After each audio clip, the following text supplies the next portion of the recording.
City Councillor Sam Austin never would have given the province kudos for its handling of the homelessness crisis, but that's starting to change. We would have hundreds and hundreds of people outside if it weren't for the temporary options that have been opened. So all that has been good work, but it's not mission accomplished. That's because he says shelter spaces only provide a short-term answer, a thought seconded by the Affordable Housing Association of Nova Scotia, who says supportive housing is cheaper than the temporary options being created, such as pallet shelters. That's still not housing. The most cost-effective way to end homelessness is housing, and it's also the best for the person experiencing homelessness to provide them housing. So it's a win-win. In terms of the continuum, we're pretty satisfied of where we're at, and we continue to invest in supportive housing. The data compiled by the Affordable Housing Association of Nova Scotia found that 1,132 people were homeless in November 2024, a number that's nearly doubled in 2 years, but it's only a minimum snapshot from one night, and a key concern is the overrepresentation of certain demographics.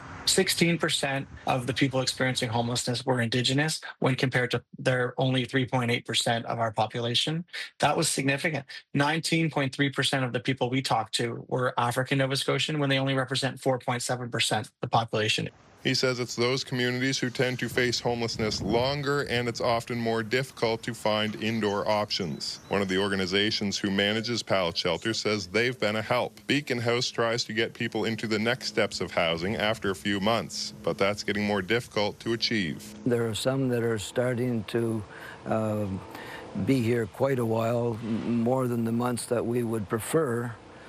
But the difficulty is finding a place where they could be, that they could afford. The minister acknowledges more affordable housing units are needed despite government's efforts, but says there's enough shelter capacity for everyone who needs it. Callum Smith, CTV News, Halifax.